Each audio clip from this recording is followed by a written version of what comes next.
Dangal greetings everyone. My name is Denise Joy Lapista, and for today, I will teach you how to create inter-VLAN routing with a static or RIP.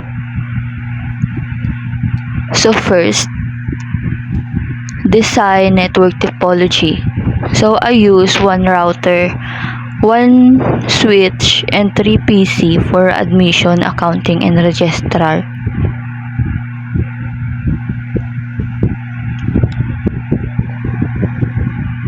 So after designing the topology, we will now configure the switch. So in the configuration terminal in the switch, we need to create VLANs for each department. So type enable and then configure terminal, and then assign the VLAN 10 for admission, VLAN 20 for accounting, and VLAN 30 for registrar. And then after that, type exit. And then next is we need to assign each switch port to the expected VLAN. Assume the fast Ethernet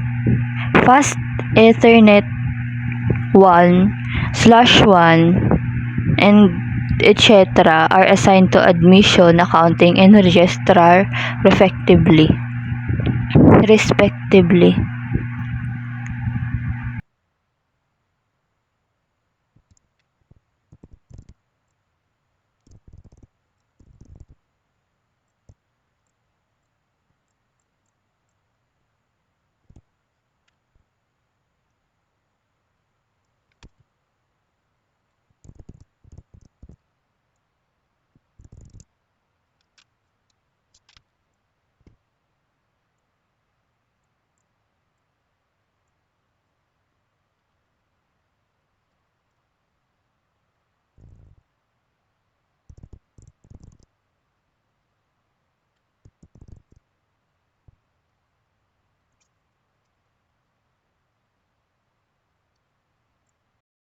So after that, we will now proceed to the routing.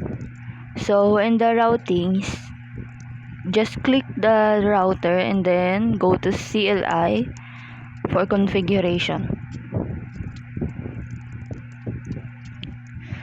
First, type enable, then configure terminal.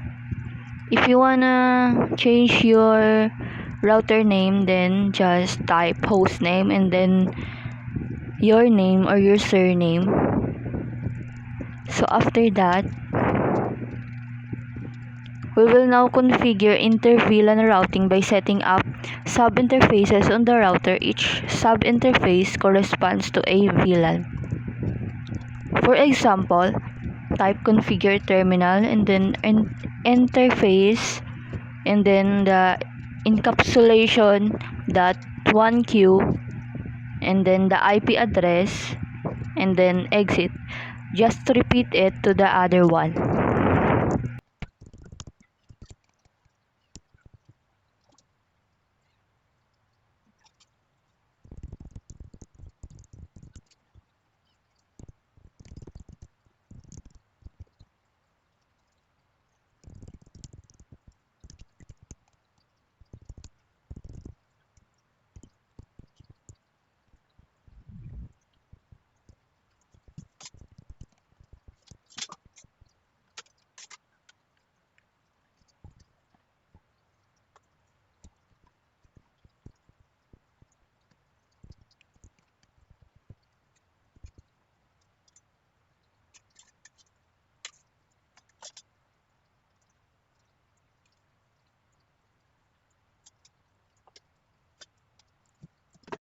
So after we configure the router, we will now proceed to assign an IP address, subnet mask, and default gateway to the PC.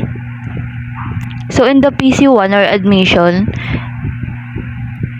IP address example is 192.168.10.10, and then the subnet mask is 255 192.168.255.255.0, and then we will assign the default gateway 192.168.10.1 for the admission. Just do the same to the other PCs. And after that, after